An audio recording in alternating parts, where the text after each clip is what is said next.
भैया क्या नाम है आपका? सर मेरा नाम हरिओम कुशवाहा है। सर जैसे कि आपके बारे में चारों तरफ चर्चाएं हैं कि आप चुनावी मैदान में आ रहे हैं, तो किस वार्ड से और किस पद की दावेदारी करने जा रहे हैं आप? थोड़ा तेज बोलिए, मैंने कहा। आप किस वार्ड से किस पद की दावेदारी करने जा रहे हैं? देखिए सर, मेरा जो वार्ड है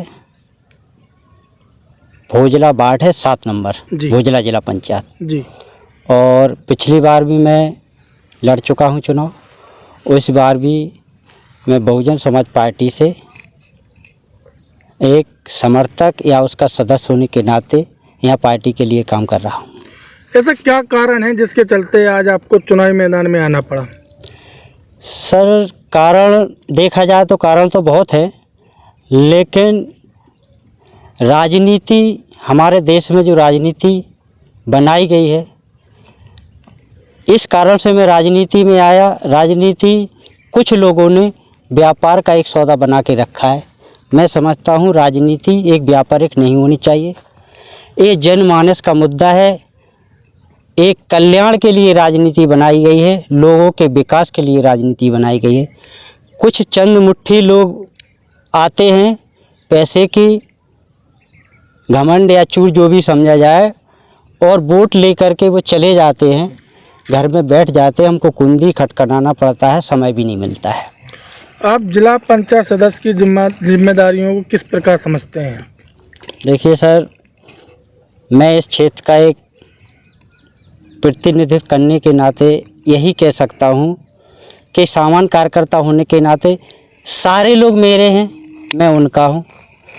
तो मैं ये समझता हूँ जनता और मैं मिल के काम करेंगे। सुख दुख की बात जो भी उनकी परेशानी होगी, मेरी होगी, तो मैं निश्चित करूँगा, वो मुझको बताएंगे, मैं उनका हल करूँगा। अभी देखा जाए वर्तमान में आपके वार्ड की, आपके क्षेत्र की 3 सबसे बड़ी समस्याएं कौन कौन सी हैं? समस्या तो देखा जाए वैसे सर, एक शिक्षा है जी। बेरोजगारी भी बहुत ज़्यादा है चरम पर जी। तो अगर आप वार्ड की बात करी जाए, भोजला जिला पंचायत जो वार्ड है, उस जिला पंचायत सदस्य में कोई निधि का ऐसा प्रावधान नहीं है कि आप लोगों के लिए कुछ दे सकते।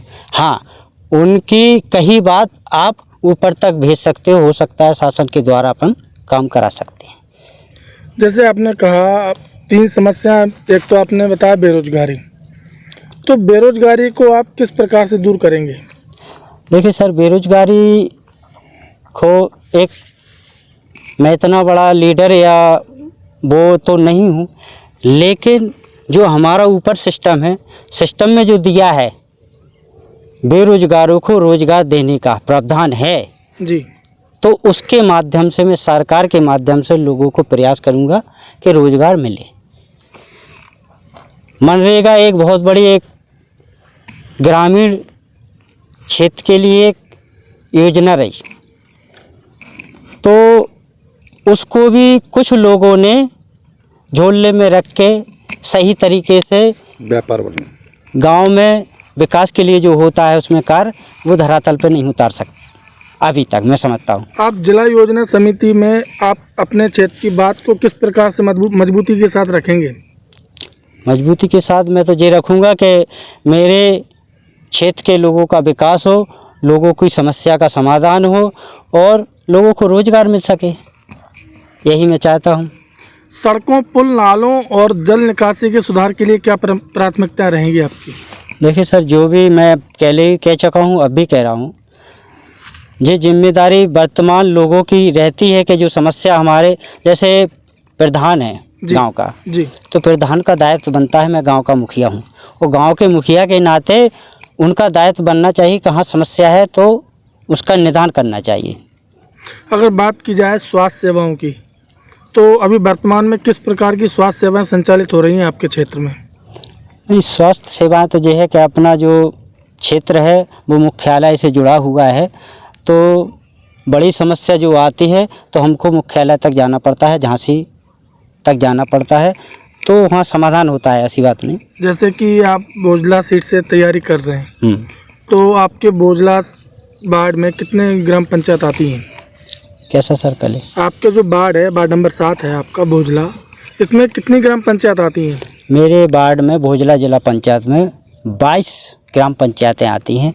लगभग छोटा मोटा कस्बा मिला के 35-36 अपने कस्बे हैं, मतलब गांव हैं, गाँव। ग्रामीण। तो इन जो आपने बताई 22 ग्राम पंचायत आती हैं, इन 22 ग्राम पंचायतों में आंगनवाड़ी केंद्र संचालित हो रहे हैं? होता है, क्यों नहीं होता है।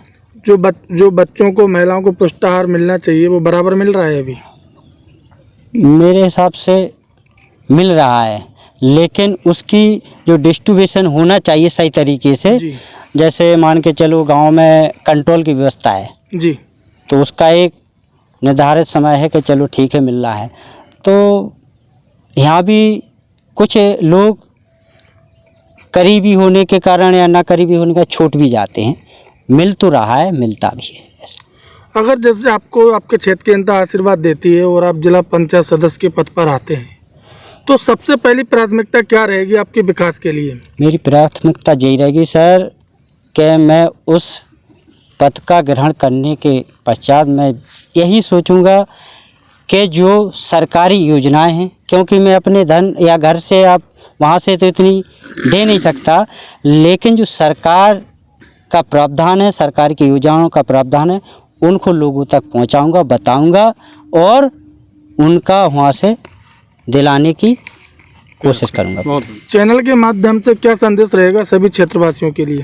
सभी क्षेत्रवासियों को मैं चैनल के माध्यम से आज 26 जनवरी 2026 की सभी क्षेत्रवासियों एवं ग्रामवासियों को दिल की गहराइयों से बहुत बहुत बधाई देता हूँ।